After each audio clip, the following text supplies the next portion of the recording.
Canales Comunitarios Regionales del Ecuador Asociados, SECREA, presenta Realidad Nacional. Qué gusto, amigo, estar con ustedes como todas las semanas en el espacio de SECREA de los canales comunitarios y regionales del Ecuador Asociados, que con su red de 45 canales de televisión se difunden estos espacios de diálogo, más allá de entrevistas, sino de diálogo con actores políticos, sociales, empresariales, incluso deportivos, ahora que hemos atravesado este momento importante de la selección ecuatoriana en el Mundial. En esta ocasión nos acompaña Pablo Arrosemena Marriott, quien es ministro de Economía y Finanzas del actual régimen, economista especializado en gestión empresarial, PhD en Economía, tiene una maestría en Finanzas y Acción Política, adicionalmente a eso gobernador del Guayas, presidente de la Cámara de Comercio de Guayaquil y presidente de la Federación de Cámaras de Comercio del Ecuador, entre otros reconocimientos nacionales e internacionales. Qué gusto, mi estimado ministro, que nos acompañe en SECREA en esta ocasión. Encantado de poder participar, a las órdenes para poder dar información que oriente a toda la ciudadanía sobre el manejo de la economía. Perfecto, una pregunta inicial. Muchos años en el sector privado, muchos años en el sector gremial también, y ahora en la parte pública, antes de la gobernación y ahora en un ministerio tan importante como de Economía y Finanzas. Ese paso, ese cambio, ¿generó tal vez algún momento incómodo o usted aspiraba a la función pública? Mira, yo conozco al presidente de la República hace casi 20 años, él es un hombre que hace que las cosas pasen, creo en Guillermo Lasso, he visto, así como todo el país, su capacidad para transformar la realidad de forma positiva y me entusiasma poder ser parte de un gobierno de gente seria, liderado por Guillermo Lasso, que está con un objetivo muy claro en lo que tiene que ver con la economía, generar empleo, reactivar la economía, hacer crecer las ventas, controlar la inflación. Y hoy podemos decir que este año tendremos cifras récord de ventas en el Ecuador, superarán, de acuerdo al SRI, 200.000 millones de dólares en ventas. Tenemos la segunda inflación más baja de todo el continente americano. Tenemos un incremento en empleo desde mayo del 21, cuando Lasso llega al poder, hasta octubre de este año, de más de 300.000 nuevos empleos.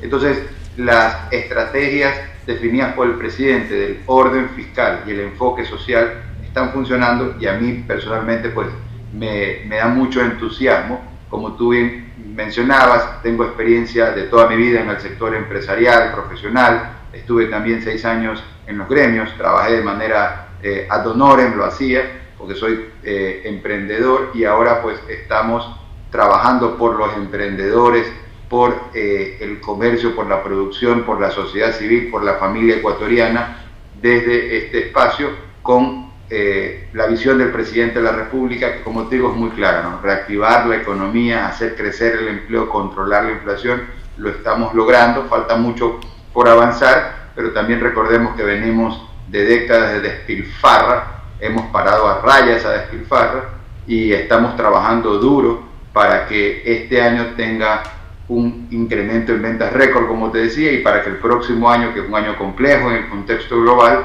sea un año donde podamos navegar la economía en base a fundamentos sólidos de la microeconomía. Para el 2023 efectivamente se visualiza por parte del gobierno y del Ministerio de Economía un crecimiento y un fortalecimiento en la parte económica y financiera del país. En el sector empresarial, en el sector estatal, ¿cómo tienen en el Ministerio de Economía y Finanzas medidas esas estadísticas para avisorar y que la gente esté tranquila de que ustedes tienen un real análisis para un crecimiento económico el próximo año? Mira, lo primero es ver el pulso de la microeconomía y cuando tú le tocas el pulso a la microeconomía tienes que ver las ventas que se reportan al SRI.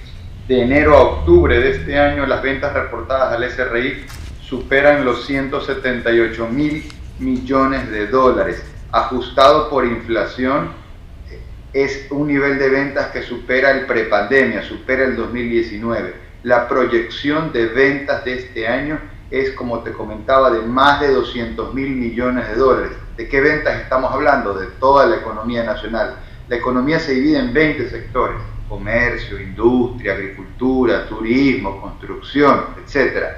¿Cuántos sectores están creciendo la economía de los 20? 19 de los 20 sectores crecen en ventas más que en años anteriores. Eso es positivo. Si vemos las ventas de este año en relación al año pasado, crecen 14%. Y si nos vamos al prepandemia, el 2019, las ventas en el 2019 solamente crecían 1% con respecto al 2018. Entonces, eso es un buen síntoma de reactivación de microeconomía nacional. ¿Por qué sucede eso? Por lo que estamos haciendo con la economía. Hemos inyectado más de 1.800 millones de dólares a la base de la pirámide productiva. Esto nunca antes se ha hecho, lo hemos hecho desde la banca pública. Ojo, no es lo que vamos a hacer, es lo que ya hemos hecho. De esos 1.800 millones de dólares los hemos entregado desde Banecuador, desde el BEDE, desde Conafips. Banecuador, con el crédito más conocido por todos, del 1% de interés anual hasta 30 años plazo, conocido como el crédito de las oportunidades. Son más de 135 millones de dólares entregados a más de 50.000 emprendedores beneficiarios en esa modalidad del 1% hasta 30 años plazo. Eso nos ha permitido reactivar la microeconomía y la tasa de morosidad de esos créditos no llega ni siquiera al 1%, es decir, son créditos muy bien colocados que reactivan la microeconomía de los emprendedores. Adicionalmente, desde Conafips, que es una banca pública de segundo piso, es decir, desde ahí le prestamos a las cooperativas, a más de 180 cooperativas, hemos ya entregado más de 500 millones de dólares que son a su vez canalizados para decenas de miles de emprendedores rurales y lideresas comunitarias. Prácticamente la mayoría de los créditos van hacia mujeres. Eso es positivo porque nos permite ir trabajando poco a poco en lograr una equidad de género en los créditos. Y finalmente también desde el BED, el Banco de Desarrollo, hemos entregado más de 500 millones de dólares para pequeños municipios, prefecturas, para proyectos de infraestructura. Hace unas semanas el presidente estuvo en Manta entregando 44 millones de dólares para el sistema hidrosanitario más moderno de Manabí. Personalmente estuve hace unas 5 o 6 semanas en Santo Domingo de los Áchilas, en la mancomunidad de la Concordia de Santo Domingo, entregando 14 millones de dólares desde el BEDE para el centro de faenamiento, el camal más moderno de todo el Ecuador, y de ahí distribuir carne para todo el país. Estuvimos en Balsar entregando 7 millones de dólares para obras de agua potable, saneamiento. Entonces la lista es larga y suma más de 1.800 millones de dólares entregados a la base de la pirámide productiva, lo cual genera este incremento en ventas sin parangón, más de 200.000 millones de dólares en ventas, teniendo en cuenta que la inflación de Ecuador este año es la segunda más baja de toda Latinoamérica, y de acuerdo al Fondo Monetario Internacional, el próximo año se proyecta que Ecuador tenga la inflación más baja de toda Latinoamérica. Esto es importante porque el próximo año estamos en un contexto de una recesión global. Sin embargo, Ecuador no tiene el problema de inflación, que hoy es el principal problema económico del mundo. La inflación de Ecuador no llega al 4%, es la mitad de la inflación de Estados Unidos, y qué decir de compararnos con otras economías que tienen inflaciones del doble y el triple. Como paréntesis, hace unos días me entrevistaban de Argentina un par de periodistas, Jorge Lanata y Eduardo Feynman, y me decían que en Argentina en los últimos 6 meses la inflación ha crecido casi al triple, está actualmente en el 82%. La inflación de Argentina en octubre fue más que la inflación de Venezuela, la variación mensual. Yo les decía a ellos que la inflación en Ecuador en los últimos 6 meses se ha incrementado alrededor de 1,5 puntos. Entonces ellos un poco decían cuál es la estrategia económica que tiene el Ecuador para tener crecimiento en ventas al mismo tiempo que tenemos controlada la inflación, y yo les comentaba lo que les estoy diciendo, que es nuestra estrategia de orden fiscal, enfoque social y reactivación de la microeconomía nacional. Con estas estrategias, claro que son interesantes, y entre paréntesis sería muy importante también graficar comunicacionalmente de mejor manera para que la sociedad conozca todos estos detalles. Me voy a que el próximo año, 2023, a pocos días del próximo año, el Estado ecuatoriano, el gobierno, tiene pensado reformular, replantear o continuar con la relación con el Fondo Monetario Internacional. Sí, nosotros nos planteamos desafíos grandes, y eso tiene que ver con tener una economía, primero, mantenerla ordenada, y eso es un desafío en sí mismo, porque uno ordena lo que está desordenado, y nunca es popular, nunca es agradable nunca se aplauden ni a veces se termina de comprender bien lo que significa mantener ordenada la economía. Pero para dar ejemplos concretos, nosotros este año hemos pagado a la Seguridad Social más de aparte de las aportaciones, hemos pagado 300 millones de dólares que el Estado, el gobierno, le debía a la Seguridad Social. La gente dirá muy bien, pero ¿de cuándo es esa deuda? ¿Esa deuda era del gobierno de Guillermo Lasso? No, esa deuda es del año 2011 en adelante, 10 años atrás. Eso es poner orden fiscal. Hace unos meses comenzamos a pagar una deuda del gobierno con municipios y prefecturas, 179 millones de dólares. ¿De cuándo es esa deuda? ¿El gobierno de Guillermo Lasso? No, esa deuda es del año 2015, 2016, 2017, 2018, 2019, 2020. Eso es poner orden fiscal. Y esto es más dramático todavía. Hace unos meses nosotros ya habíamos pagado alrededor de 240 millones de dólares por concepto de incentivos jubilares. Gente ecuatorianos que han dedicado su vida al servicio público, educadores, se han jubilado, pagamos jubilaciones. Pero pregúntenme cuándo se habían jubilado, o sea, ¿de cuándo son esas jubilaciones? Son del gobierno de Lasso. Son jubilaciones que arrancan en el año 2008 en adelante. Han pasado 14 años. ¿Cuánta indolencia? ¿Cuántos gobiernos han pasado por aquí, han despilfarrado y han dejado un cráter de deudas? Entonces, poner orden fiscal implica hacer eso, saldar deudas históricas. Pero recordemos que Ecuador no es Arabia Saudita, aquí no nadamos en petróleo. Los ingresos petroleros en el presupuesto son menos de 1/3 de los ingresos tributarios, lo que para la olla, principalmente para la proforma del próximo año, es la proyección de ingresos tributarios, donde tenemos una estrategia muy clara: recaudar más sin necesidad de subir impuestos. De hecho, este año nosotros ya hemos bajado el impuesto a la salida de divisas, que estuvo al 5%, lo hemos bajado al 4%, y de enero a octubre de este año hemos recaudado más que de enero a octubre el año pasado, cuando estaba al 5%. ¿Cómo es posible que bajando el impuesto este año hemos recaudado más que cuando el impuesto estaba más alto el año pasado? Porque las ventas están creciendo. Si uno bajara el impuesto cuando las ventas caen, pues vas a recaudar menos, no vas a recaudar más. Entonces nuestra estrategia para el próximo año es exactamente similar: mantener una bajada de ese tipo de impuestos, como el impuesto a la salida de divisas, y seguir trabajando para aumentar la recaudación tributaria, no producto de más impuestos, sino producto de más reactivación. Un detalle importante: el gobierno, adicionalmente a lo que estamos escuchando, el gobierno vetará la derogatoria a la Ley para el Desarrollo Económico y Sostenibilidad Fiscal. ¿Cómo es ese proceso? ¿Cómo ha planteado eso el régimen actual?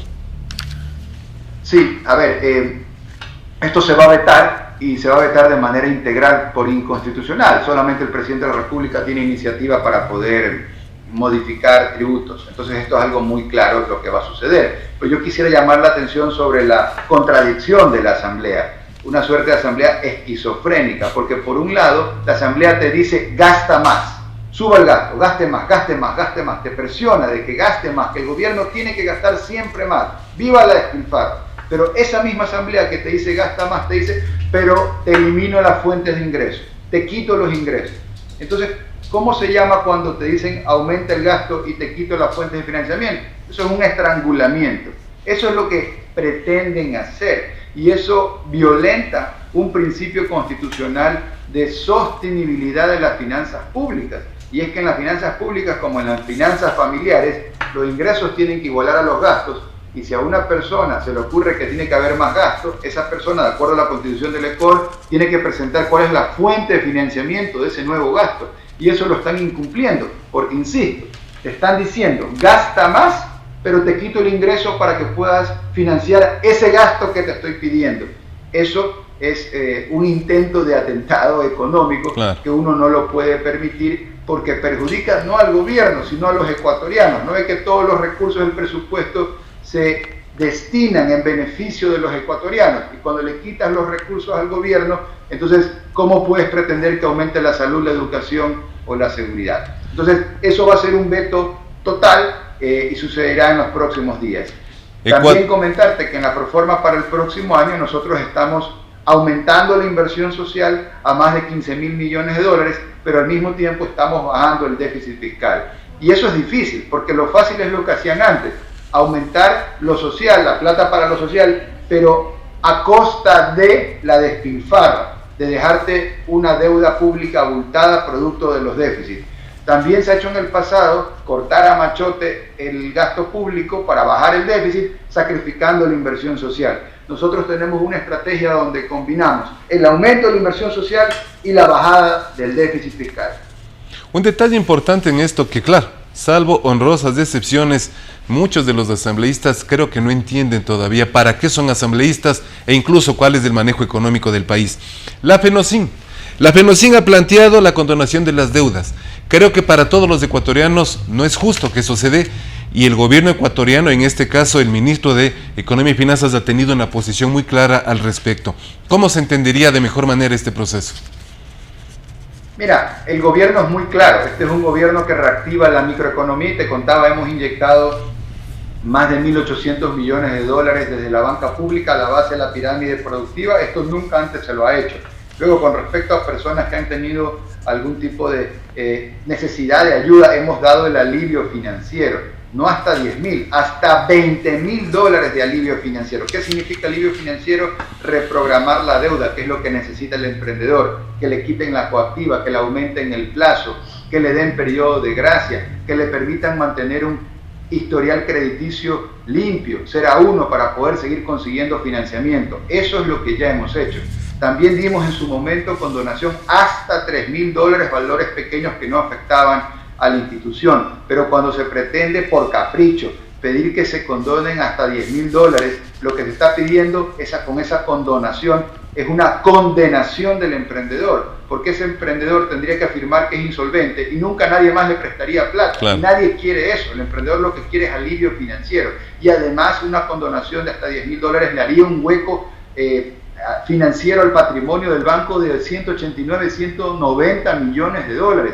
Recordemos que Banecuador es un banco público, es del público, es de todos los ecuatorianos. ¿Y a costa de qué un grupo le va a hacer un hueco a un banco que es de todos los ecuatorianos, que además tiene 2 millones de clientes, por el amor de Dios, y que capta recursos del público, depósitos de ciudadanos? Entonces vamos a utilizar los recursos, los depósitos de los ciudadanos para hacer una maniobra política que exige un colectivo. Eso no tiene pies ni cabeza. Lo que te pide el emprendedor es el alivio, y eso es lo que hemos dado, y ha sido muy bien recibido el alivio financiero, y seguimos colocando cada vez más crédito. Y como te contaba, desde Banecuador hemos entregado más de 135 millones de dólares a más de 50.000 emprendedores al 1% de interés, hasta 30 años plazo, y la tasa de morosidad no llega a ser ni siquiera del 1%, 0,7%, y eso es algo muy positivo de las soluciones que estamos entregando como gobierno para el desarrollo de la microeconomía nacional. Hablando del tema económico, obviamente ese es el diálogo de estos minutos. ¿Qué sucede con el Banco del Pacífico? El Banco del Pacífico, que se vende, que hay postulantes, que no. ¿De qué manera se cubriría este proceso para que en algún momento se subsane esta propuesta del gobierno nacional?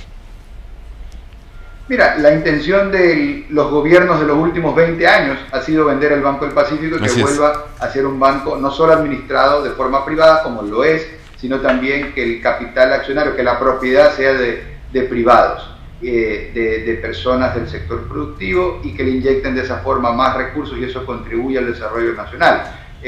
Bien, eso se ha intentado, pero ahora que estuvimos cerca en este año, se cae la posibilidad por el riesgo país incrementado por la incertidumbre política, producto de manifestaciones y el caos de la Asamblea. Entonces, no se descarta que el próximo año se pueda volver a hacer un intento, pero recordemos que estos intentos tienen ya casi 2 décadas. Entonces, aquí lo importante ya no es un tema económico, porque la economía tiene fundamentos sólidos. Aquí el problema es político, cómo la sociedad civil, la gente que nos está escuchando, puede presionar democráticamente en la Asamblea para que la Asamblea sea un espacio de generación de buenos proyectos y no sea un espacio de generación de conflictos, que hoy es lo que está sucediendo. Se ve mucho apoyo, finalmente, Mi estimado Pablo, se ve mucho apoyo por parte del gobierno, mucho impulso, muchas ideas del sector empresarial, microproductivo, pero ¿cómo relacionar este aspecto económico, financiero, con la educación universitaria, para que los jóvenes universitarios del Ecuador un poco cambien esa mentalidad y dejen de pensar solo en buscar empleo y más bien den un giro a tratar de convertirse en emprendedores en un beneficio real para el país? Mira, lo que hay que hacer cuando alguien quiere emprender, más allá de la formación, del acompañamiento, son los recursos. Y eso es lo que estamos haciendo. Cuando semanalmente visito foros académicos o foros empresariales, de aquí salgo para un foro empresarial en breves instantes, yo le hablo a la gente, no te vengo solamente a motivar de que hay oportunidades y que emprendas, sino que venimos con recursos. Aquí venimos con Banecuador a poner $1.000 millones del crédito de las oportunidades al 1% de interés hasta 30 años plazo, y eso está funcionando muy bien. Luego desde Banecuador no solamente está ese tipo de créditos, también hay créditos hasta $150.000 con tasas preferenciales, por supuesto, no al 1%, pero tasas preferenciales. Entonces, aquí lo importante es poner los recursos al servicio de la ciudadanía, y eso es lo que estamos haciendo en este gobierno liderado por Guillermo Lasso. Lo estamos haciendo con fuerza y estamos viendo los resultados. Este año, como te contaba, tenemos un nivel de crecimiento de las ventas como no se ha dado en años anteriores. Más de $200.000 millones se proyecta cerrar este año con una inflación que hoy es la segunda inflación más baja de la región. Estamos incrementando los indicadores de empleo. Si vemos de septiembre de este año en relación a septiembre del año pasado, las nuevas afiliaciones a la Seguridad Social son más de 150.000 personas que tienen hoy un ingreso fijo con una afiliación a la Seguridad Social, y eso es positivo para el resurgimiento del Ecuador. Falta mucho por hacer, pero estamos como el ave fénix resurgiendo de las cenizas financieras que nos dejó la despilfarra del socialismo del siglo XXI. Despilfarra, problemas que afectó no solamente al Estado, no solamente al sector empresarial, sino en nuestro caso a los medios de comunicación, y hay mucha tela por cortar, porque los medios de comunicación también fuimos muy afectados en ese proceso, tomando en cuenta que hace pocos días también se generó ya una nueva ley de comunicación. Esperemos que se mantenga y que siga beneficiando a los ecuatorianos. Queremos agradecer al economista Pablo Arosemena, ministro de Economía y Finanzas, por este diálogo, por esta conversación, con la certeza de que cada una de las acciones en el ámbito económico y financiero van a beneficiar al Ecuador y a todas sus clases. Muchísimas gracias, ministro, y con ustedes, amigos, hasta la próxima semana. Transmitida por Unción, Nordvisión, Color TV, OKTV, Canela TV, TV+, UCSG Televisión, Costranera, ABC TV, TV Norte, V Televisión, TV Agro, Manavisión, TV Manavita, Saracay TV, Teleandina, RTU, Asomavisión, Telesucesos, Unimax, Ecovisión, Lidervisión, TVS, Ecuavisión, Telegalápagos, Telemar, Televisión Católica, Los Encuentros. Canales Comunitarios Regionales del Ecuador Asociados, SECREA, presentó Realidad Nacional.